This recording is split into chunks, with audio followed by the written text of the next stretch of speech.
గోవాలోని లైరాదేవి ఆలయ జాతరలో జరిగిన తొక్కిసలాటలో 6 మృతి చెందారు. మరో 50 మంది గాయపడ్డారు.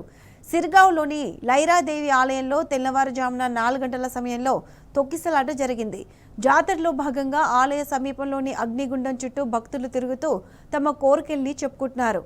అగ్ని దివ్య చుట్టూ తిరగడం ఇక్కడ సంప్రదాయం. ఇక కొందరు ఆ నిప్పుల కుప్ప మీద నడుస్తారు. జనం కిక్కిరిసిపోవడం వల్ల తొక్కిసలాట జరిగినట్లు ప్రత్యక్ష సాక్షులు చెబుతున్నారు.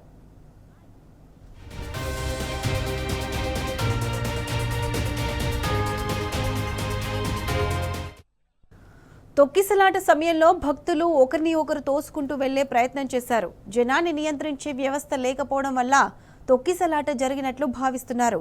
బహుశా ఎలక్ట్రిక్ షాక్ వల్ల జనం తొక్కిసలాటకు గురై ఉంటారని సీఎం ప్రమోద్ సావంత్ అన్నారు.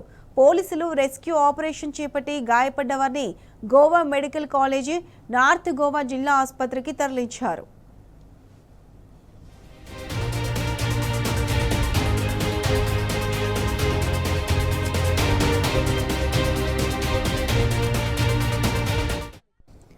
గోవాలో లైరాదేవి జాతర చాలా ఫేమస్. ప్రతి ఏడాది ఏప్రిల్ నుంచి మే నెల మధ్యలో లైరాదేవి జాతర నిర్వహిస్తారు.